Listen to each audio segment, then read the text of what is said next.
guys, it's Eli Knight with Knight Jiu-Jitsu, and we were talking about some back mount options, because when you get on the back, sometimes it's easy to just think like seatbelt, rear naked, or if we're playing with the geese and different kinds of chokes and everything. But there's a lot more options than just that, and these are some good ones. I'm gonna take his back and I want to get to a side that's most effective for me to start attacking from. I would put preference on the underhook side rather than the overhook side. Now I have to take what I can get, but if I have my selection about it, then I want to go to the underhook side. If I fall over to the underhook side like this and I'm squarely in line with him, he has a pretty easy way to escape. He just like gets his back to the floor and he starts turning to face me, and he starts slipping away from me.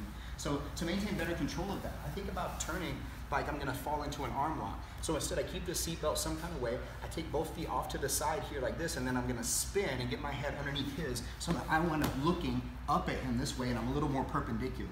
From here, sometimes it's a good habit to go up and down. So we'll start from the seatbelt here. He starts to bring his hands in like he's wanting to defend somehow. So I want to go up and down. This one's going to push down, this one's going to come up, and I'm going to start threatening the choke right away and taking this hand out of the mix that he can't defend with it now. I'm going to threaten this until he arm wrestles me, and I'm going to let him win the arm wrestling contest eventually. Take this out here like a little short Americana. I'm going to step over the arm, shoot back in, and now I can still get the choke. I can finish this one-handed. Sometimes just grab the back of my neck and just squeeze here like this. It's not optimal, but it works. Or I can free the bottom side arm here like this, come up, and then finish with a short choke, or go in for the full rear naked choke like this. Now, some other things that we can look to do too, I'm going to show kind of a little bonus. This is really mean, and if you're into wrist locks and into like really ostracizing yourself from the rest of class and making a lot of enemies in class, then this is a good one for you to do. If we get here and he's playing this baseball bat control on my arm like this here, notice this arm here, I'm scooting up in between. I'm going to put my hands together in a gable grip like this, and I'm going to squeeze here like this, and it sucks really bad on his wrist.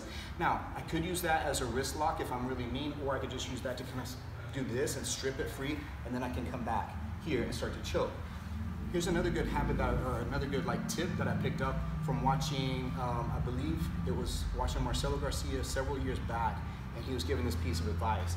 And we would get here, and if he's defending this way, right? So I'm going here. Now, he can be strong enough to pull my arm away like this here, but he's rarely strong enough to stop me from going here on the thumb pad and peeling that hand away like that. Now, he still has this one, but this one is not quite good enough to stop the choke.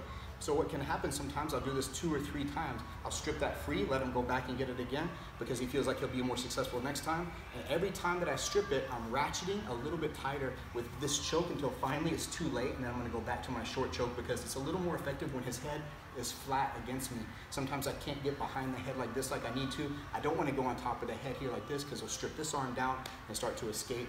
So again, that one is, if we go here, he comes up, he defends like this. I strip one here like this, strip every time, ratcheting until finally I can get my short choke, use my head to help squeeze, hide my forearm behind his back like that. Something I can do that's a little bit more tricky for him to deal with is, instead of like keep fighting for the choke, is, look, I'm gonna let him pull my arm out, and I'll get my knee inside here like this, and then I'm gonna hug my leg. What happens when I did that is I trap this arm here.